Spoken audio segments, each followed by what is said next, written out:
आज का जो हमारा डिफरेंट टॉपिक होंगे, और उन डिफरेंट टॉपिक के हिसाब से हम काम कर रहे हैं। सबसे पहले हम डिस्कस करेंगे इम्बैलेंस को। उसके बाद फिर डिस्कस करेंगे आर्डर ब्लॉक को। उसके बाद फिर डिस्कस करेंगे लिक्विडिटी को, लिक्विडिटी के टाइप्स, और इंटरनल रेंज लिक्विडिटी कैसे फाइंड की जाती है, एक्सटर्नल रेंज लिक्विडिटी, और इक्विलोज, रिलेवेंट इक्विलोज। मुख्तलिफ किस्म की लिक्विडिटी होती है। लिक्विडिटी असल में होती क्या है, और इसको किस तरीके से फाइंड की जाती है, कैसे इसको यूज की जाती है, ऑर्डर ब्लॉक को कैसे मैच किया जाएगा, और साथ में हम इम्बैलेंस किस तरीके से आइडेंटिफाई करेंगे, कौन सा ऑर्डर ब्लॉक वैलिड होगा, कौन सा नहीं होगा, कहाँ पर इंस्टीट्यूशनल फंडिंग कैंडल्स आएंगी, कहाँ पर फ्लो बनेगा। बहुत सारी चीजें हैं जो अभी हमारा मेन चीजें स्टार्ट होंगी स्ट्रक्चर के बाद ना, इस स्ट्रक्चर के अंदर की चीजें। तो सबने ध्यान देना है, सबने सीखना है, समझना है इन चीजों को। तो स्लोली स्लोली मैं ये कवर करता जाऊंगा। तो सबसे पहले हम अभी स्टार्ट करते हैं व्हाट इज इम्बैलेंस, और इम्बैलेंस को कैसे आइडेंटिफाई करते हैं, और एंड ऑर्डर ब्लॉक। देखें, इम्बैलेंस दो कैंडल के बीच में गैप, और वो गैप कैसे होगा।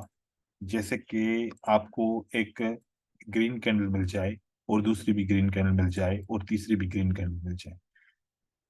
तीन ग्रीन कैंडल मिलती हैं।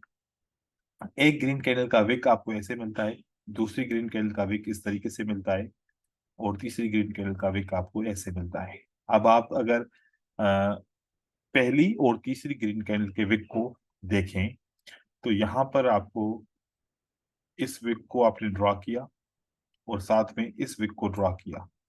तो जो बीच में हिस्सा है बॉडी का, और इसके अंदर कोई भी विक न इस साइड से आ रहा है न इस साइड से आ रहा है, तो इसको हम बोलते हैं इम्बैलेंस। मार्केट की मूवमेंट के अंदर एक इम्बैलेंस आ गया है, इसको हम इम्बैलेंस। इम्बैलेंस का मतलब होता है एक्सेस ऑफ बायर्स, बहुत जल्दी में बायर्स आ गए और बहुत ज्यादा मिकदार में बायर आ गए, तो ये एक इम्बैलेंस है। और सेलर की कैंडल के अंदर अगर हम इम्बैलेंस को ढूंढें, आइडेंटिफाई करें, तो सेलर की कैंडल के अंदर भी इसी तरीके से आइडेंटिफाई कर सकते हैं कि अगर हमें तीन कैंडलस्टिक मिलती हैं, और उन तीन कैंडलस्टिक के विक्स को इस नजरिए से देखें कि बीच की कैंडल जो है यहां से और यहां से इस एरिया को टच नहीं करती, कोई भी विक इसके अंदर नहीं आता, इसको हम इम्बैलेंस बोलते हैं। इम्बैलेंस का मतलब है एक्सेस ऑफ सेलर्स यहाँ पर, और यहाँ पर इम्बैलेंस का मतलब था एक्सेस ऑफ बायर्स। अब हम इसके अंदर ऑर्डर ब्लॉक को कैसे अटैच करें। ऑर्डर ब्लॉक को अटैच करने का मतलब होता है कि यहाँ पर एक रेड कैंडल बनी, पहले रेड कैंडल्स की मूवमेंट थी, इस तरीके से रेड कैंडल्स आ रही थी, ये एक रेड कैंडल्स की मूवमेंट थी, ठीक है। जब रेड कैंडलस्टिक की मूवमेंट होती है, तो हम हमेशा यहाँ पर क्या बनाते हैं, एक हम ये चीज बना रहे होते हैं कि किस जगह पर हमारा क्या कहते हैं कि डिमांड या सप्लाई कहाँ पर बन रहा है। तो यहाँ पर मैं थोड़ा सा इसको एडिट करूंगा कुछ चीजों को, ताकि आपको मजीद समझ में आ जाए।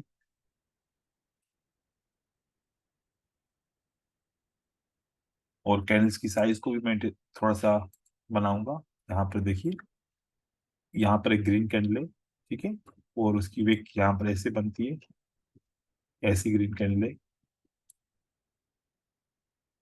और यहाँ से ऐसी ग्रीन कैंडल है। अब दो चीजें हम इस पे ऐड कर रहे हैं, एक हम ऑर्डर ब्लॉक को ऐड करेंगे, और साथ में दूसरा हम इम्बैलेंस को आइडेंटिफाई करेंगे।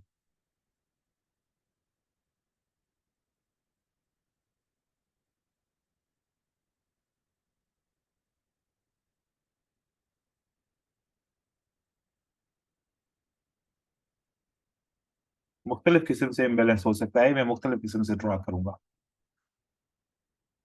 यहाँ पर देखिए, अब यहाँ पर जो इम्बैलेंस है वो थोड़ा सा डिफरेंट है। अब यहाँ पर हमने क्या किया कि एक ग्रीन कैंडल से विक को ले लिया, और एक रेड कैंडल का। अब ये वाला जो हिस्सा है, इस रेड कैंडल का यहाँ पर कोई भी विक नहीं है, it means there is a imbalance. और यहाँ पर हमने एक इस विक को ले लिया जो लास्ट था। ये कभी कभार ऐसा होगा कि यहाँ पर हमें मिलेगा, और कभी कभार ऐसे है होगा कि यहाँ पर एक एंगल्फिंग का पैटर्न ऐसे नहीं बनेगा, तो ऐसा नहीं मिलेगा पैटर्न। तो ये जो हमारा पॉइंट है जहां पर विक नहीं है, वो हमारा एक इम्बैलेंस है। और ऑर्डर ब्लॉक की बात की जाए, जो ये हमारा एक पैटर्न बना, इस पैटर्न को बोलते हैं ऑर्डर ब्लॉक, जिसको हम डिमांड भी बोलते हैं, और इस पैटर्न को हम सप्लाई भी बोलते हैं, हम इसको ऑर्डर ब्लॉक भी बोल सकते हैं। तो ये ऑर्डर ब्लॉक हमारा रहेगा, उसके नीचे इम्बैलेंस है। वो वाले ऑर्डर ब्लॉक वैलिड होते हैं जहां पर इम्बैलेंस भी होता है, वो वाले ऑर्डर ब्लॉक वैलिड हम नहीं मानते जहां पर इम्बैलेंस नहीं होता। ये ऑर्डर ब्लॉक का मतलब, अगर इसके नीचे इम्बैलेंस है तो ये ऑर्डर ब्लॉक आने वाले वक्त में काम करेगा। यहाँ पर भी इस तरीके से है। अब कभी कभार इस तरीके से नहीं होगा, थोड़ा सा डिफरेंट बनेगा। जैसे कि प्राइस ने यहाँ पर इस तरीके से बनाया, और इस बार जो ग्रीन कैंडल है वो छोटी सी बनती है, ठीक है। वो एंगल्फिंग इसकी तरह नहीं बनती, वो ऐसे बन रही होती है। यहाँ पर ऐसी कैंडल बन गई, ठीक है, फिर उसके बाद ऐसी बन जाती है। जहां पर हमें इम्बैलेंस मिलेगा उसी जगह पे हम इम्बैलेंस को ड्रॉ करेंगे। तो पहले हमें इम्बैलेंस यहां से भी मिल गया था, अब हमें इम्बैलेंस यहां से मिला है। तो ऊपर वाले सेटअप में और इस वाले सेटअप में फर्क है। और अब बाकी डिमांड की बात की जाए, जो ब्लॉक हमारा बना वो ये हमारा ब्लॉक बना, ब्लॉक को हम नहीं छेड़ रहे, ब्लॉक वैसे ही बनेगा। यहाँ पर थोड़ा सा डिफरेंट तरीके से ब्लॉक बना था, यहाँ पर पियर्सिंग लाइन के हिसाब से ब्लॉक बना है। तो यहाँ पर हम इसको राइट कर सकते हैं, this is our outer block. और इसके ऊपर वाला हमारा इम्बैलेंस है।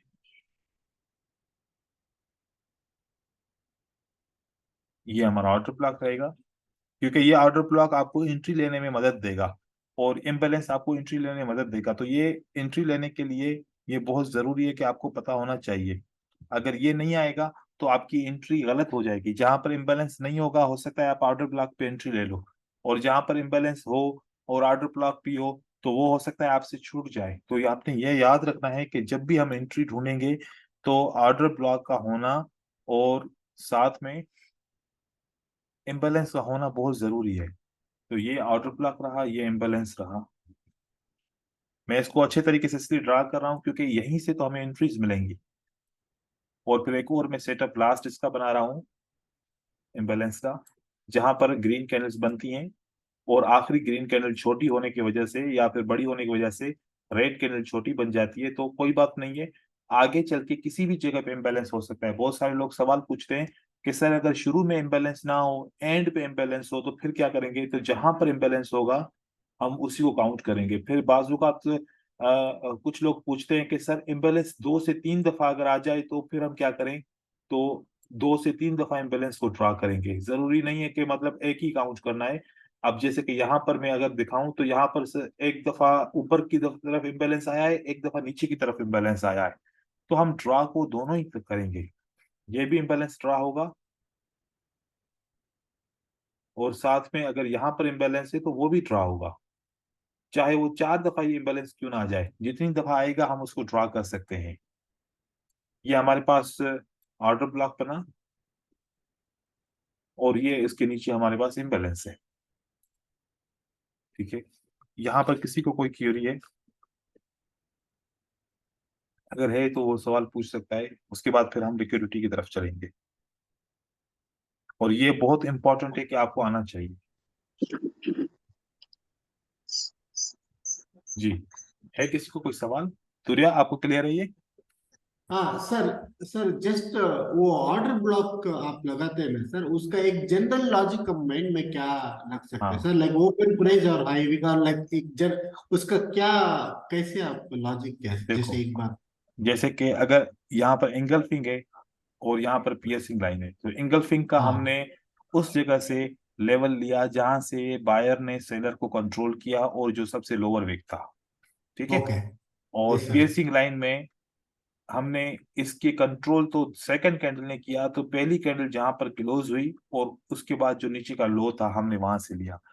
तो हाँ मतलब हाँ कि कोई भी जैसे पैटर्न बनता है ना, उन पैटर्न के हिसाब से अगर फॉर एग्जांपल यहाँ पर पैटर्न इनसाइड बार का है या पैटर्न आउटसाइड बार का है, या फिर यहाँ हाँ पर पैटर्न के बाद एक इन्वर्टेड हैमर आता है, या एक पैटर्न के बाद एक हमारा स्पिनिंग कैंडल आता है, स्पिनिंग कैंडल, या फिर एक पिन बार हैमर आता है, तो उस सूरत में हम ऑर्डर ऑर्डर ब्लॉक कैसे लेंगे वो मैं आपको यहाँ पर ड्रॉ करके दिखा रहा हूँ। ये हाँ देखें, sir. For example that is a spinning candle and next candle is a green, right. तो क्योंकि यस सर। ग्रीन ही होती है, क्योंकि यहाँ पर ऑर्डर ब्लॉक के बाद भी ग्रीन बन रही है, तो यहाँ पर भी बनेंगी डेफिनेटली। तो ये आउटसाइड बार करेक्ट है, ठीक है। करेक्ट। और यहाँ पर अगर हमारा इन्वर्टेड हैमर बन जाए स्पिनिंग कैंडल की जगह पे, इनसाइड बार भी कह सकते हैं और इन्वर्टेड हैमर भी कह सकते हैं इसको, तो ऐसे भी ओके। बन सकता है। या फिर एक हाँ पिन बार हैमर बन जाए, ऐसा भी हो सकता है, या हाँ। हैमर बन जाए, कोई भी ऐसे बन करेक्ट सर। सकता है। और उसके बाद ग्रीन करेक्ट कैंडल डेफिनेटली बनेगी। तो ये यही किस्म हो सकते हैं, इसके अलावा तो बहुत कम ही हो बनते हैं, तकरीबन यही किस्म होते हैं, ठीक है। करेक्ट। तो यहाँ पर अगर स्पिनिंग बनेगा तो हम ऐसे बनाएंगे ऑर्डर ब्लॉक को, और ये बनेगा तो हम यहाँ से ऐसे बना सकते हैं, और ये बनेगा तो हम इसको इस तरीके से बनाएंगे। तो यही लॉजिक है, सेम सिंपल लॉजिक है, ठीक है। ये सब हमारे ऑर्डर ब्लॉक बन सकते हैं। अब मतलब यूं समझो कि ये डिमांड है, या फिर आप डिमांड बोलो, हम्म। आप या फिर ऑर्डर ब्लॉक बोलो, एक ही चीज है। इसमें कोई भी ठीक। फर्क नहीं है। बस ठीक है क्या सर। क्या नोट क्या करना है कि कोई भी ऑर्डर हम्म। ब्लॉक लेंगे उसके नीचे इम्बैलेंस है कि नहीं है, या हाँ। इम्बैलेंस मतलब इज इम्पोर्टेंट पॉइंट, क्योंकि ओके। इम्बैलेंस बताएगा अगर है तो इस ऑर्डर ब्लॉक पे बायर ज्यादा है, अगर सेलर की तरफ से इम्बैलेंस है तो मतलब इस ऑर्डर ब्लॉक पे सेलर ज्यादा है। ये इसका ओके कॉम्बिनेशन है, इम्बैलेंस का ओके। होना और ऑर्डर ब्लॉक के पास होना। इसका मतलब है कि इनके इस सप्लाई के ऊपर, इस डिमांड के ऊपर बायर ज्यादा है, तो यहां पर मैं जब भी प्राइस आएगी तो एंट्री ले सकता हूं। ठीक है सर। ओके। सो वो इम्बैलेंस इमीडिएटली या एक दो कैंडल के बाद भी आ गए तो नो प्रॉब्लम। नो प्रॉब्लम, मैंने लगा के देखा है ना, देखो मैंने यहाँ पर भी लगा के देखा है, एक इमीडिएटली भी आया है, उसके बाद सेकंड स्टेप पे भी आया है, और दूसरे आखिरी जो सेटअप मैंने बनाया सेकंड स्टेप, और साथ में थर्ड स्टेप पे भी इम्बैलेंस आया है। मतलब किसी न किसी पॉइंट पे इम्बैलेंस होना जरूरी है। Okay okay. सो इससे हमें पता चलता है कि इधर कुछ ऑर्डर ज्यादा है भैया इधर की तरफ ऑर्डर से। ज्यादा हैं, क्योंकि देखो एक बात सोचो, जहां पर एक प्रेशर होगा तो वहां से प्राइस स्ट्रांगली मूव करेगी, है ना। Correct correct sir. और अगर मतलब प्रेशर, ऑर्डर ब्लॉक डिमांड की जगह पे प्रेशर है और वहां से प्राइस ने स्ट्रांगली मूव किया, ऑटोमेटिकली इम्बैलेंस बन जाएगा, और वो इम्बैलेंस बताता है कि यहाँ पर एक प्रेशर है। ठीक है सर। और ठीक है अगर सर। ओके। ऑर्डर नॉर्मल होंगे तो इम्बैलेंस नहीं बनेगा, ठीक और है सर समझ। उसकी वापस जब भी उसी जगह पे प्राइस आएगी तो रेस्पेक्ट नहीं करेगी, ठीक ठीक है। है सर समझ गए। Okay, okay. बाकी भी सर समझो। इसको ट्रेड करना आप बाद में सिखाएंगे ना सर, कैसे कैसे ट्रेड मतलब करते ये हैं। समझो, ये समझो कि जब हम इसको स्ट्रक्चर के अंदर ऐड करेंगे ना, तो आपको पता होगा कि हाँ। कहाँ पर ऑर्डर ब्लॉक इम्बैलेंस है, तो यहाँ पर अगर प्राइस आई तो मैं एंट्री करूंगा। ये समझो कि करेक्ट। एंट्री पॉइंट ढूंढने का एक तरीका आपको मिल गया, कि मैं कहाँ से एंट्री पॉइंट निकालूंगा, स्ट्रक्चर से निकालूंगा डेफिनेटली, और उस स्ट्रक्चर के अंदर ऑर्डर ब्लॉक तो होगा ही होगा, डेफिनेटली होगा। करेक्ट वो करेक्ट। इंड्यूसमेंट की सूरत में हो सकता है, वो इंजीनियरिंग लिक्विडिटी की सूरत में हो सकता है, वो पॉइंट ऑफ इंटरेस्ट की सूरत में हो सकता है, वो एक्सटर्नल स्ट्रक्चर की सूरत में हो सकता है, वो इंटरनल स्ट्रक्चर की सूरत में हो सकता है।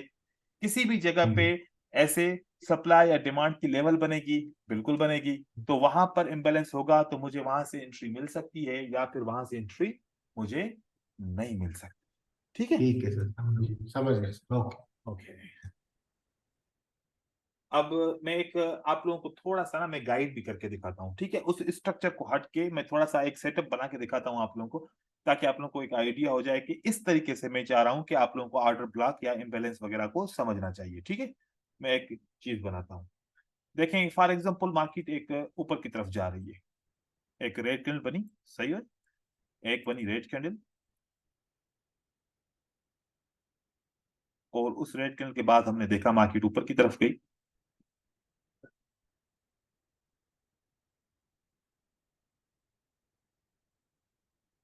फिर वहां से हमने देखा कि एक सेलर्स की कैंडल्स कुछ बनी है, मार्केट में नीचे की तरफ आ रही है।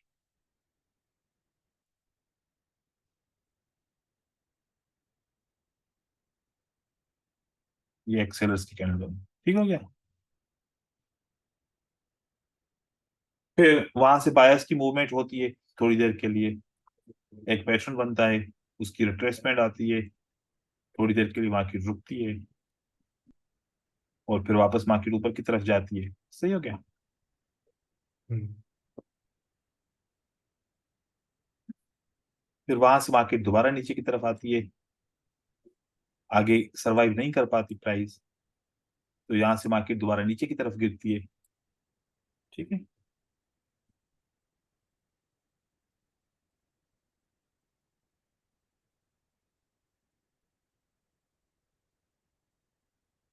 और मार्केट अगेन नीचे की तरफ आती है, तो यहाँ पर लोअर लो भी बना लेती है, देखा। पिछली प्राइस से क्या बना है, हाँ एक लोअर लो भी बना है, या फिर इसकी अगर विक आपको इसके साथ ही है, ऐसा भी हो सकता है कि इसकी विक इसके बराबर भी आ सकती है। अब यहां से हाँ, अभी तक हमें कोई भी ऐसा सेटअप नहीं मिला कि जिसके ऊपर हम मतलब कि ट्रेड करने की कोशिश करें, क्योंकि ब्रेक ऑफ स्ट्रक्चर हमें एक चाहिए, ठीक है। एक ब्रेक ऑफ स्ट्रक्चर इस तरीके से ये लेवल का ब्रेकआउट होगा तो कोई ना कोई ब्रेक ऑफ स्ट्रक्चर हमारा बन सकता है, क्योंकि यहां से ये वाला लेवल ब्रेकआउट हुआ था ना, ठीक है। ये वाला लेवल ब्रेकआउट हुआ है, तो हमारा ब्रेक ऑफ स्ट्रक्चर इस तरीके से अगर ये ब्रेकआउट होगा तो ऑटोमेटिकली ब्रेक ऑफ स्ट्रक्चर बन जाएगा। सही हो गया। तो यहाँ ऐसा। पर हमारा एक ब्रेक ऑफ स्ट्रक्चर के लिए मार्केट ऊपर की तरफ जाती है, और ये मार्केट इस तरीके से ऐसे बनाती है कैंडल, ठीक है। और फिर यहाँ से एक और कैंडल बनती है, और मार्केट इस तरीके से थोड़ी देर के लिए रुक भी सकती है। मैं एक रियल सिस्टम बना के दिखा रहा हूँ ताकि आप लोगों को बिल्कुल एक्यूरेटली समझ में आ जाए। यहाँ पर रुक भी सकती है बायर मार्केट थोड़ी देर के लिए, फिर यहाँ से मार्केट ऊपर की तरफ जा सकती है। ऊपर जाएगी तो यहाँ पर एक ब्रेकआउट होगा, और जब ब्रेकआउट हो गया तो क्या बन गया, एक ब्रेक ऑफ स्ट्रक्चर बन गया आपका, ठीक है। अब ब्रेक ऑफ ठीक। स्ट्रक्चर हो गया तो मार्केट क्या करेगी, नीचे की तरफ आएगी। ब्रेक ऑफ स्ट्रक्चर होगा तो क्या होगी, मार्केट नीचे की तरफ जाएगी। आएगी। ब्रेक ऑफ स्ट्रक्चर के बाद मार्केट नीचे आएगी तो एक इंटरनल स्ट्रक्चर को ब्रेक करेगी। सही है, ऐसा हो सकता है कि एक इंटरनल स्ट्रक्चर को ब्रेक करे, और यहां पर आपको एक ऑर्डर ब्लॉक मिलता है। ये मिला ऑर्डर ब्लॉक आपको इस जगह पे, हाँ, ये आपको ऑर्डर ब्लॉक मिल गया, ठीक है। ऑर्डर ब्लॉक से ऊपर आप देखो कि आपको एक इम्बेलेंस भी मिलता है साथ में, ऐसा इम्बैलेंस है। ये आपको एक इम्बेलेंस मिल गया, ठीक है। करेक्ट। ऊपर वाले है तो काउंट भले ना करो, लेकिन बस एक इम्बेलेंस इसके साथ का काउंट कर लो, मतलब कि इम्बेलेंस हो गया। भले जरूरी नहीं है कि आप ऊपर वाला भी इम्बेलेंस काउंट करो, ये वाला इसके साथ जो भी इसके करीब का इम्बेलेंस होगा वो आप काउंट करोगे। सारे इम्बेलेंस ठीक। ड्रॉ करने की जरूरत नहीं है, लेकिन ये इसको तो बोल सकते हैं बुलिश आउटर ब्लॉक है, ठीक है। ये क्या हाँ क्या हो हाँ, जाएगा हमारा, बुलिश। Bullish order block. ये हो गया हमारा बुलिश आउटर ब्लॉक। अब मार्केट ऊपर से नीचे की तरफ आ सकती है, कैसे भी करके एक जिगजैग बना के ऐसे मार्केट नीचे की तरफ आएगी। करेक्ट। यहां से मार्केट नीचे की तरफ आती है, और जब नीचे की तरफ आती है तो ये एक इंड्यूसमेंट है। ये कौन सी लेवल है, एक इंडियन। इंड्यूसमेंट की लेवल है, या इंटरनल स्ट्रक्चर की लेवल है, ऐसे मान सकते हैं इसको। और ये इसको ऐसे माना तो यहाँ से प्राइस नीचे की तरफ आई, थोड़ी देर के लिए वापस ऊपर की तरफ भी जाती है, लेकिन मेजर ब्लॉक नहीं है ये, मेजर ब्लॉक हमारा नहीं है ये, क्योंकि ब्लॉक हमारा नीचे बना हुआ है, ठीक है। यहाँ से मार्केट थोड़ी देर के लिए ऊपर जाके इस वजह से थोड़ा सा एक रिएक्शन आता है, लेकिन रिएक्शन वो सस्टेन नहीं कर पाती मार्केट, और नीचे की तरफ आ जाती है। अब जब नीचे की तरफ मार्केट आएगी ना, अब डायरेक्ट रुकेगी आपकी कहां पर, ये जो इम्बैलेंस है ना आपका, हाँ। यहां पर आकर रुकेगी। अब ये कौन सा ब्लॉक है आपका, ऑर्डर ब्लॉक, ठीक है। अब आपको यहां पर एक कंफर्मेशन कैंडल का वेट करना है, किसका, बुलिश का। बुलिश। आप यहां पर भी बाय कर सकते हो, लेकिन पता नहीं है ना कि आए या नहीं आए कंफर्मेशन कैंडल, ठीक है। कभी कभार ऐसा होता है कि ये भी ब्रेक हो सकता है, क्योंकि अगर एक लिक्विडिटी हंट होना है, अगर नीचे ज्यादा ऑर्डर है तो मार्केट में ये भी हो जाएगा, हंट हंट हो जाएगा। तो यहाँ पर देखो प्रेशर की वजह से मार्केट ने डोजी बनाया, अगेन प्रेशर की वजह से मार्केट ने अनदर डोजी बनाया, फिर फाइनली मार्केट ऊपर की तरफ मूव करना शुरू हो गई। आपको अगर जब तक ये डोजी में इसलिए बना रहा हूं कि मतलब कि अभी तक कंफर्मेशन कैंडल नहीं आई, ठीक है। अगर मतलब ओके। कि कंफर्मेशन कैंडल का मतलब है कि ग्रीन कैंडल का आना, आगे ग्रीन कैंडल, करेक्ट। आपने यहाँ पर एंट्री पॉइंट बना दिया। नहीं, अब ये इतनी बड़ी ना हो जाए, ऐसा ना हो कि इतनी बड़ी हो जाए तो फिर आपका ट्रेड ऊपर हो जाएगा, मतलब कि नॉर्मल कैंडल है, अगर बहुत बड़ी बन रही है तो फिर आप ट्रेड इंटर कर दें उस पर। हाँ। अब आपका ये आपका स्टॉप लॉस रहेगा, ये क्या रहेगा, स्टॉप लॉस। स्टॉप लॉस रहेगा। यहां से मार्केट अब ऊपर की तरफ जाएगी, और ये जो मार्केट ऊपर जाएगी ना, ये हम्म। आपके यकीन नहीं करेंगे, ये मार्केट इतनी स्ट्रांगली ऊपर की तरफ जाएगी ना, आप खुद हम्म। सोचोगे कि किस तरीके से मार्केट उठी, क्योंकि ऑर्डर ब्लॉक प्लस इम्बैलेंस ये सारी चीजें इसके साथ मौजूद थी, सारी कंफर्मेशन मौजूद थी। तो यहां से इस तरीके से मार्केट जो है ना, ऐसे करते करते ये ऐसा ऊपर निकल जाएगी, और ये सारी लेवल्स को ये ब्रेक करते हुए मार्केट ऊपर की तरफ उठ जाएगी ऐसे। ठीक है, तो ओके ये सर। हम सीखना चाह रहे हैं। हम क्या सीखना चाह रहे हैं, करेक्ट। ठीक है ये सर। चीज। मैंने ठीक है। एक इंटरनल स्ट्रक्चर ब्रेक हुआ, एक ब्रेक ऑफ स्ट्रक्चर बना, क्या बना, एक ब्रेक ऑफ। अच्छा। देखो, मैंने ब्रेक ऑफ स्ट्रक्चर के बाद मैंने बुलिश ऑर्डर ब्लॉक बनाया है, मतलब कि एक ब्रेक ऑफ स्ट्रक्चर का होना जरूरी है। ठीक है, एक ब्रेक ऑफ हाँ। स्ट्रक्चर होके फिर मार्केट नीचे आएगी। ऐसा ना हो इंटरनल स्ट्रक्चर पे ऐसी वाली एंट्री नहीं लेंगे हम। याद रखो, कभी भी जो इंड्यूसमेंट होती है या इंटरनल स्ट्रक्चर होता है, उस पे हम इतनी बड़ी एंट्री नहीं लेते। हम हमेशा एंट्री कहां पर लेते हैं, एक बुलिश ऑर्डर ब्लॉक के ऊपर लेते हैं, मतलब कि जो बुलिश ऑर्डर ब्लॉक वो किसी भी एक नीचे पॉइंट की तरफ होता है। ठीक है, तो वहां से इम्बैलेंस वगैरह ले ले, क्योंकि अगर आप देखेंगे आप कंफ्यूज हो जाएंगे एक बात पे कि यार यहां पर भी तो इम्बैलेंस बन सकता है ना। हाँ, करेक्ट। अगर माना जाए तो ये भी तो एक इम्बैलेंस है ना, हाँ, एक इम्बैलेंस है ही सर, ऑलरेडी वो सेकंड वाला में है। ये भी एक इम्बैलेंस है, और माना जाए तो भाई ये भी तो एक डिमांड हो सकती है ना। करेक्ट। लेकिन ये डिमांड क्या है, ये एक इंड्यूसमेंट है, ये एक इंटरनल स्ट्रक्चर है। इंटरनल हाँ। स्ट्रक्चर पे ये थोड़ा सा जिगजैग करता है, ये असल में मार्केट में ये लिक्विडिटी भी हो सकती है, मार्केट नीचे की तरफ आती है, वो जो इसके नीचे वाला ब्लॉक होता है, फिर वहां से हाँ। मार्केट उठती है, और फिर ये वाला लेवल जब ब्रेक होता है तो हमारा एक ऑर्डर ब्लॉक भी बन जाता है, और ब्रेक ऑफ स्ट्रक्चर भी बन जाता है। क्या बन जाता है दोबारा, ब्रेक ऑफ स्ट्रक्चर भी बन जाता है। ठीक है, क्योंकि क्योंकि ब्रेकआउट ब्रेक ऑफ स्ट्रक्चर क्यों बना, क्योंकि इंटरनल स्ट्रक्चर ब्रेकआउट हुआ, मार्केट नीचे आई, यहां से ऊपर की तरफ गई। तो हमारी जो एंट्री पॉइंट है वो हमारा एसएल क्या था, ये था, ये था। हाँ। ये वाला हमारा एक एसएल पॉइंट था, यहां से लेके यहां तक ये हमारा एक एसएल पॉइंट था, और ये हमारी एंट्री पॉइंट थी। करेक्ट। मैं ये पिक्चर सेव कर देता हूँ ताकि आप लोगों को ना ये एक एक मॉडल के तरह पे जब भी आप एंट्री वगैरह देखो तो आपको पता चले कि हाँ मुझे इस तरीके से एंट्री लेनी है। ठीक है, और टेक प्रॉफिट आपका करेक्ट। बीओएस बनेगा, बीओएस के ऊपर आपका टेक प्रॉफिट है, देखो कि इसकी साइज क्या बनती है, उसके हिसाब से 3 गुना ज्यादा 4 गुना ज्यादा आप साइज ले सकते हो। हाँ। तो ये बुलिश ऑर्डर ब्लॉक और इम्बैलेंस को कैसे यूज किया मैंने, ये जो आज मैंने पढ़ाया ये उसके ऊपर आपका सेटअप है। क्लियर हो गया।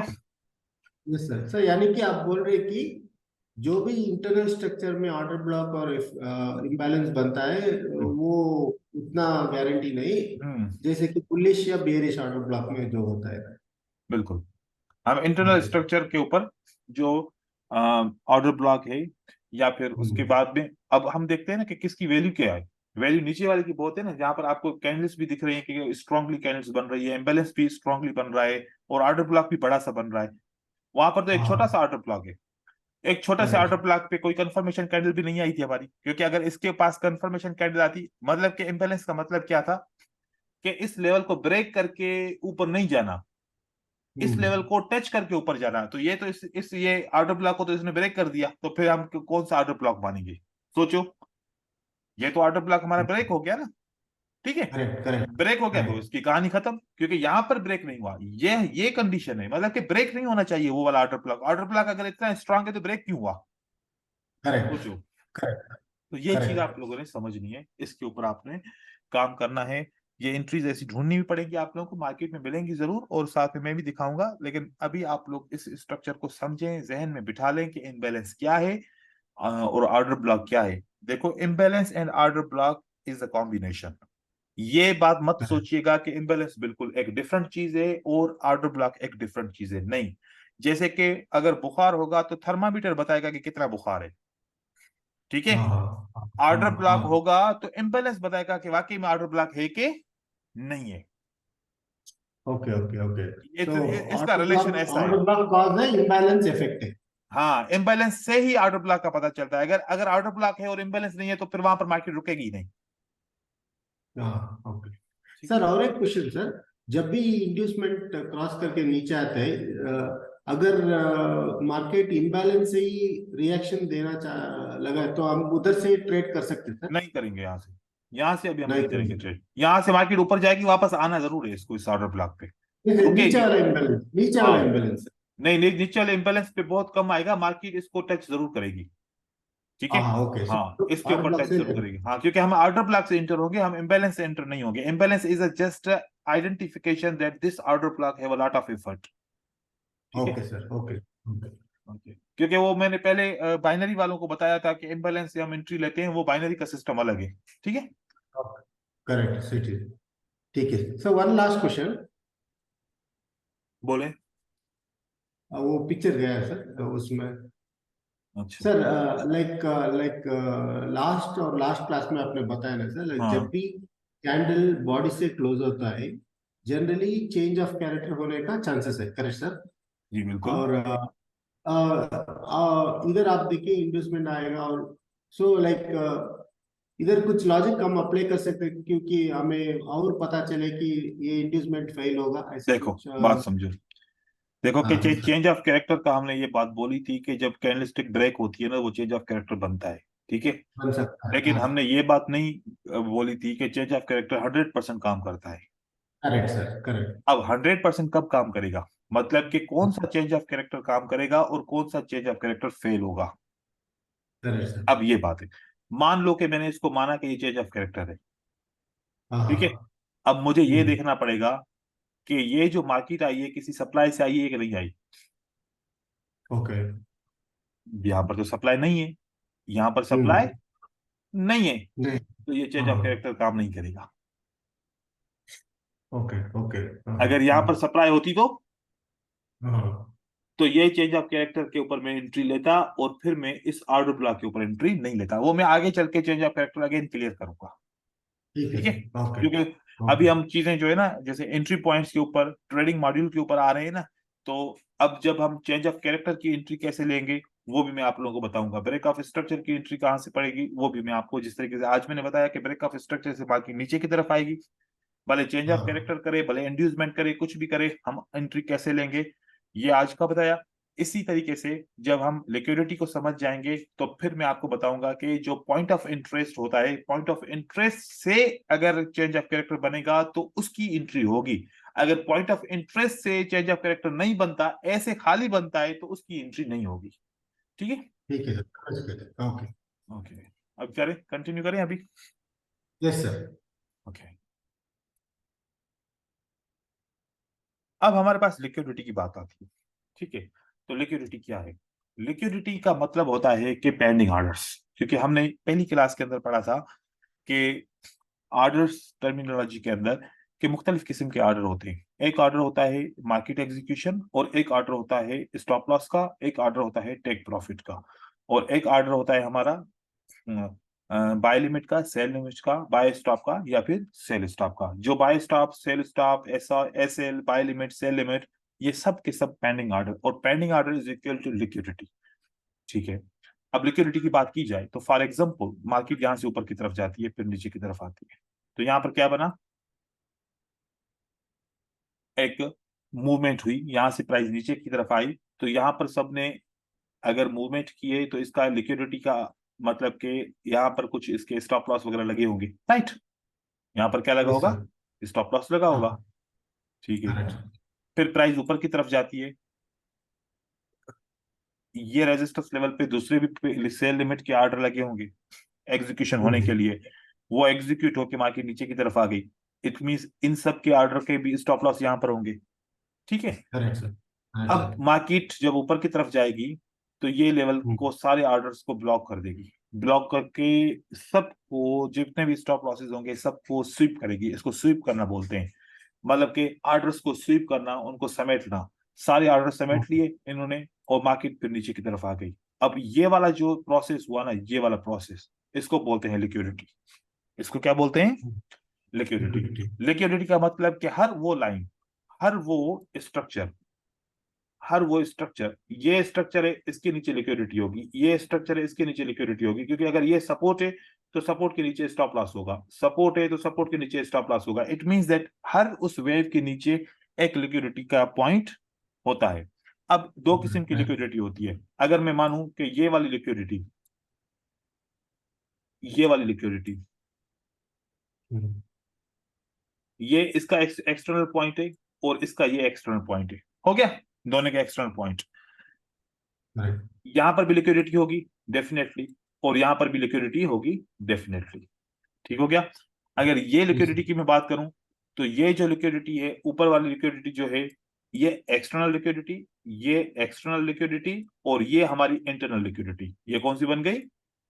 इंटरलिक्विड। Internal liquidity.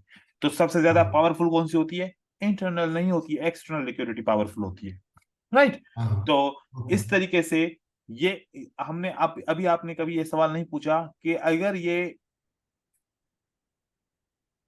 इंटरनल लिक्विडिटी है, ठीक है, तो हाँ जब इंड्यूसमेंट बनता है, जब मार्केट जाती है, तो ऊपर क्यों जाती है, फिर क्यों नीचे आती है, ऐसे टच करके क्यों नहीं नीचे आती? ऐसे किसी ने सवाल नहीं पूछा ना? हाँ, कि ऐसे भी तो हो सकता है ना कि टच करके मार्केट नीचे आए, फिर हम इसको क्यों नहीं मानते? हमेशा ये लेवल ब्रेक क्यों होती है, या तो विक के साथ या तो बॉडी के साथ ब्रेक होके क्यों आती है? इसका मतलब इस लेवल के ऊपर लिक्विडिटी होती है। क्या होती है इसके ऊपर? लिक्विडिटी। लिक्विडिटी होती है। वो लिक्विडिटी है, स्वीप होती है, स्वीप होने के बाद मार्केट नीचे की तरफ आती है। फिर जब एक्सटर्नल स्ट्रक्चर बनता है, फॉर एग्जाम्पल कि ये एक एक्सटर्नल स्ट्रक्चर है, और ये एक्सटर्नल स्ट्रक्चर ब्रेक होके मार्केट ऊपर क्यों जाती है? क्योंकि इस एक्सटर्नल स्ट्रक्चर की लिक्विडिटी होती है, वो लिक्विडिटी स्वीप होती है, फिर उसके बाद मार्केट ऊपर की तरफ चली जाती है। तो मतलब हर उस लेवल के पास एक लिक्विडिटी होती है, जहां पर बाय होती है तो बाय के ऑर्डर्स होते हैं, और सेल होती है तो सेल के, क्योंकि हर उस रेजिस्टेंस के ऊपर हमें एक एक्सपेक्टेशन मिलती है कि हो सकता है कि नेक्स्ट टाइम यहां से मार्केट गिरे। हर उस सपोर्ट के हाँ ऊपर हमें एक्सपेक्टेशन होती है कि हो सकता है कि यहां से मार्केट उठे, फिर कभी ब्रेकआउट होके फिर मार्केट उठती है। तो इस तरीके करेक्ट। से कभी मार्केट डायरेक्ट वहां से टच करके नीचे गिरती है, कभी वो ब्रेकआउट करके फिर ऊपर की तरफ चले। ब्रेकआउट किया मतलब इसकी लिक्विडिटी को हंट किया, इसकी लिक्विडिटी हंट करके मार्केट ऊपर की तरफ ब्रेक कर रही है, तो इसका मतलब है मार्केट को ऊपर की तरफ जाना है। करेक्ट। करेक्ट। इस तरीके से हम ये समझना चाह रहे हैं कि अगर दो इक्वल लेवल्स हो तो उनके ऊपर भी लिक्विडिटी होती है। ठीक है, इंटरनल एक्सटर्नल लिक्विडिटी को तो हमने डिस्कस कर लिया, लेकिन अगर हमने देखा कि दो इक्वल लेवल होती है तो उनके ऊपर भी लिक्विडिटी होती है। ओके। जैसे कि यहाँ पर इसी तरीके से दो इक्वल लॉज होंगे तो उसके ऊपर भी लिक्विडिटी ओके। होगी, राइट। करेक्ट। इनके नीचे भी लिक्विडिटी होगी, जैसे इनके ऊपर लिक्विडिटी है तो ऐसे इनके नीचे भी लिक्विडिटी होगी। इस तरीके से हाँ अगर देखा जाए तो रिलेवेंट भी होते हैं। ठीक है, क्या होते हैं? हाँ रिलेवेंट। ठीक है, रिलेवेंट मतलब के लेवल्स भी हो सकती है, जैसे कि यहां से ये हो गया रिलेवेंट, ये क्या हो गया? करेक्ट। रिलेवेंट इक्वल लॉज हो गए। तो इसी तरीके से रिलेवेंट इक्वल हाई भी हो सकते हैं। ठीक है, इसके ऊपर भी लिक्विडिटी हो सकती है। तो मोस्ट ऑफ द टाइम क्या होता है, मार्केट क्या करती है, ऐसे लेवल्स जो इक्वल होते हैं, रिलेवेंट इक्वल होते हैं, उसके ऊपर भी लिक्विडिटी होती है, और जो ये ऐसे वाले लेवल्स होते हैं इसके ऊपर भी लिक्विडिटी मार्केट में होती है। तो मार्केट करेक्ट सर। इन इन लिक्विडिटी को क्या करती है, स्वीप करती है। स्वीप करने का मतलब होता है कि जो भी रिटेलर्स के ऑर्डर्स लगे होते हैं वो सब क्लोज हो जाते हैं, उसका लॉस बुक हो जाता है, और फिर इंस्टीट्यूशनल ट्रेडर मार्केट को ऊपर से नीचे की तरफ लेके जाता है। सर तो मुझे एक जनरल क्वेश्चन है सर, लाइक इसमें हम्म हम्म इसको इस ये स्वीप करके उसको क्या फायदा मिलता है सर? जस्ट मुझे ये, क्योंकि मैं कई बार सुना ठीक हूँ है, लाइक ओके। उसको क्या एडवांटेज मिलता है सर? आप एक इंस्टीट्यूशनल ट्रेडर हो, ठीक है। हाँ। मान लो कि आप कौन हो, एक इंस्टीट्यूशन। इंस्टीट्यूशनल ट्रेडर हो। अब ओके। लिक्विडिटी, मार्केट का लिक्विडिटी प्रोवाइडर कौन होता है? इंस्टीट्यूशनल ट्रेडर, ठीक है। हाँ हाँ। और लिक्विडिटी प्रोवाइडर को क्या बोलता है कि मैं एक रिटेलर हूं, अगर मुझे प्रॉफिट होगा तो लिक्विडिटी प्रोवाइडर पे करेगा मुझे प्रॉफिट। अब आप एक इंस्टीट्यूशनल ट्रेडर लिक्विडिटी प्रोवाइडर हो, अगर मुझे प्रॉफिट होगा तो आप पे करोगे ना, करेक्ट। और मुझे नुकसान होगा तो आपके पास चला जाएगा। हाँ हाँ हाँ, तो जब करेक्ट। आप मार्केट को ऊपर से नीचे की तरफ लेके जाओगे और मुझे भी साथ में लेके जाओ, तो फिर आपको क्या फायदा? आप खुद भी प्रॉफिट, आपको प्रॉफिट तो कोई नहीं देगा, आपको तो मतलब प्रॉफिट हमें देना पड़ जाएगा उल्टा, है ना? हाँ हाँ। तो सो आप जो भी रिटेलर बुक करेगा हमको नुकसान हो जाएगा। रिटेलर ने प्रॉफिट बुक किया तो वो प्रॉफिट इंस्टीट्यूशनल ट्रेडर मतलब इंस्टीट्यूशंस वगैरह वो देंगे, क्योंकि इंस्टीट्यूशंस के अंदर जो है ना मनी मैनेजर्स होते हैं, हेज फंड होते हैं, म्यूचुअल फंड होते हैं, बैंक्स होते हैं। तो बैंक्स ये सारे जितने नाम लिए ये सब लिक्विडिटी प्रोवाइडर होते हैं मार्केट के, हाँ हमें ब्रोकर पैसे नहीं देता, हाँ हाँ, हमें ओके। पैसे वो लिक्विडिटी प्रोवाइडर्स देते हैं। अब वो लिक्विडिटी प्रोवाइडर्स रिटेलर को भी साथ में लेके जाएं तो फिर रिटेलर को पैसा कहां से, वो खुद अपने जेब से थोड़ी देंगे। हाँ, वो समझ कहते गए सर। हैं वो कहते हैं कि हम रिटेलर को हर जगह पे मात दे दें, रिटेलर को हर जगह पे नुकसान दे दें। हम हाँ, समझ गए। वो हाँ वो नहीं चाहते कि रिटेलर भी हमारे साथ प्रॉफिट करे, क्योंकि वो प्रॉफिट उनको देना पड़ेगा। करेक्ट करेक्ट, समझ गए सर। तो इसलिए जहां पर आपकी सोच है ना वो उनको पता है, हम्म क्योंकि हम्म आप हम्म सपोर्ट के ऊपर ट्रेडिंग करते हो, रेजिस्टेंस के ऊपर ट्रेडिंग करते हो, वो आपकी सपोर्ट एंड रेजिस्टेंस के ऊपर स्टॉप लॉसेस आपके हिट करवा देगा। करेक्ट करेक्ट, समझ वो गए सर। वो वो ये सोचता है कि ट्रेडर क्या समझता है, रिटेलर क्या समझता है, ब्रेकआउट ऊपर की तरफ हुआ तो वो समझता है कि ऊपर का ब्रेकआउट ट्रू है, मुझे बाय करना चाहिए। यहां पर सारे लोग बाय किए होंगे, करेक्ट सेल उनका क्लोज करके बाय किए होंगे क्योंकि ब्रेकआउट हो गया। करेक्ट अब सेल किया, नुकसान उठाया सेल पे, और बाय किया तो बाय की प्राइस इतनी गिरी, अब वो बार बार तो स्टॉप लॉस नहीं लगाएगा ना। तो इसने होल्ड कर लिया, यहां पर उसने $100 के नुकसान के ऊपर ट्रेड को क्लोज कर दिया। Correct correct. किसके पास किया? वो जिन्होंने ये लिक्विडिटी हंट किया, जिन्होंने ये स्वीप किया, इन्होंने ऐसी लॉजिक खेली कि कितनी बार आप स्टॉप लॉस को हिट करो, लगाओगे, बार बार तो नहीं लगाओगे। आप अपनी मिसाल ले लो कि अब जब ट्रेडिंग करते हो तो कभी कभार लगाते हो, कभी कभार छोड़ देते हो, और अभी छोड़ो बाद में लगाऊंगा, बाद में लगाऊंगा, बाद में लगाऊंगा, जब प्राइस लॉस में आ जाता है तो फिर हमें स्टॉप लॉस लगाना, यार अभी रुको, हो सकता है ऊपर आ जाए, फिर स्टॉप लॉस लगाता हूँ। ये सारी चीज सोचते हैं, और करेक्ट सर। ऐसे जो है ना ये होता है। तो ये आप लोग को ओके। भी और दूसरों को भी ये पता चल गया कि लिक्विडिटी असल में होती क्या है। ठीक है। हाँ, समझ गया। करेक्ट, समझ गया। और थैंक। इंटरनल रेंज लिक्विडिटी भी समझ में आ गई और एक्सटर्नल रेंज लिक्विडिटी भी समझ में आ गई। ठीक है। हाँ हाँ अब ये समझ में आ गई तो तीन लिक्विडिटी और है, कौन सी? अब उसके ऊपर आते हैं। वो लिक्विडिटी ये है, मार्केट नीचे की तरफ आई, अब हम समझते हैं कि ये इंड्यूसमेंट है, ये क्या है, इंगेजमेंट। और ये क्या है, इंजीनियरिंग लिक्विडिटी, करेक्ट और ये क्या है, पॉइंट ऑफ इंटरेस्ट। तो तीनों ही लिक्विडिटी है ना? हाँ। Correct sir.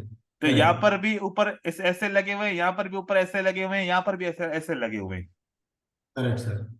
अब यहाँ पर मैं आपको एक कहानी बताऊं कि चलो ये तो हमें तीन एडवांस लिक्विडिटी का पता चल गया। वैसे तो हमने हाँ इक्वल लो, इक्वल हाई, रिलेवेंट लो, रिलेवेंट हाई की लिक्विडिटी समझी, वो जो बेसिक लिक्विडिटी है। लेकिन हाँ हाँ अब इंड्यूसमेंट और इंजीनियरिंग लिक्विडिटी और पॉइंट ऑफ इंटरेस्ट ये हमारी एडवांस लिक्विडिटी है। हाँ हाँ इस एडवांस लिक्विडिटी के हिसाब से आपको कैसे ट्रेड करोगे, आप यहाँ पर ढूंढोगे कि यार यहाँ पर ऑर्डर ब्लॉक है कि नहीं है। ठीक है। हाँ यहाँ ऑर्डर हाँ ब्लॉक के नीचे इम्बेलेंस है कि नहीं है, हाँ यहाँ पर हाँ ऑर्डर ब्लॉक है कि नहीं है, यहाँ पर इम्बेलेंस है कि हाँ नहीं है, यहाँ पर ऑर्डर ब्लॉक है कि नहीं है, यहाँ पर इम्बेलेंस है कि नहीं है। फिर आपने देखा कि नहीं भाई, यहाँ पर ऑर्डर ब्लॉक तो जरूर है, यहाँ पर भी हाँ ऑर्डर ब्लॉक, यहाँ पर भी ऑर्डर ब्लॉक है, यहाँ पर भी ऑर्डर ब्लॉक है, राइट। हाँ। यस लेकिन सर। यहाँ पर इम्बेलेंस नहीं है, यहाँ पर हाँ हाँ इम्बेलेंस नहीं है, और इम्बेलेंस कहाँ हाँ पर है, वो यहाँ पर है। इसका मतलब है कि अभी जो प्राइस आएगी वो इंड्यूसमेंट को भी ब्रेकआउट करेगी, थोड़ी देर के लिए नीचे आएगी, इंजीनियरिंग लिक्विडिटी को ब्रेकआउट करेगी, थोड़ी देर के लिए नीचे आएगी, जाके इस जगह को पॉइंट ऑफ इंटरेस्ट के ऑर्डर ब्लॉक से मार्केट दोबारा गिरना शुरू हो जाएगी। आई बात समझ में? हाँ, समझ गया सर। कि आपने देखा कि यार इंड्यूसमेंट के ऊपर ना इम्बेलेंस था, ऑर्डर हम्म, ब्लॉक तो हर जगह पे मौजूद होगा, ऑर्डर ब्लॉक तो कॉमन की बात है ना, क्योंकि ऑर्डर ब्लॉक कौन सा काम करेगा कौन सा नहीं करेगा, जिसके पास इम्बेलेंस होगा। तो इंड्यूसमेंट वाले ऑर्डर ब्लॉक के पास इम्बेलेंस नहीं था, करेक्ट करेक्ट, यस और सर। तो इससे इंजीनियरिंग, इससे पता भी चलता है कि चेंज ऑफ कैरेक्टर हो सकते हैं, नहीं हो सकते हैं मेरे। तो चेंज ऑफ कैरेक्टर होगा, फिर वो फेल हो जाएगा, क्योंकि ब्रेक ऑफ स्ट्रक्चर हुआ ही नहीं, खाली चेंज ऑफ कैरेक्टर क्या करेगा? हाँ। Correct correct. खाली चेंज ऑफ कैरेक्टर चलो बन गया, हमने मान लिया उसको, लेकिन चेंज ऑफ कैरेक्टर के बाद कोई ब्रेकअप स्ट्रक्चर बना, इंटरनल स्ट्रक्चर ब्रेकआउट हुआ, कुछ भी नहीं हुआ।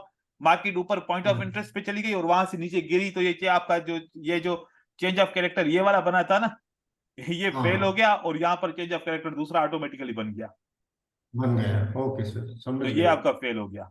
ठीक है, ये आपका फेल हो गया, क्योंकि ये तो इसलिए जा रहे थे कि ऊपर से लिक्विडिटी हंट करने के लिए, करेक्ट। ये ट्रेंड बनाने के लिए तो चेंज ऑफ कैरेक्टर बना ही नहीं था, क्योंकि ये बनता तो 80% मार्केट को नीचे आना था, करेक्ट। और 80% आई ही नहीं मार्केट। और अगर ये बनता तो फिर यहां से एक इंटरनल स्ट्रक्चर ब्रेकआउट होता, कुछ ना कुछ इस तरीके से होता, वो भी नहीं हुआ। करेक्ट। मार्केट डायरेक्ट स्पीड ही जा रही है, तो इसका मतलब है इस ऑर्डर ब्लॉक को टच करने के लिए जा रही है, फिर वहां से गिरेगी।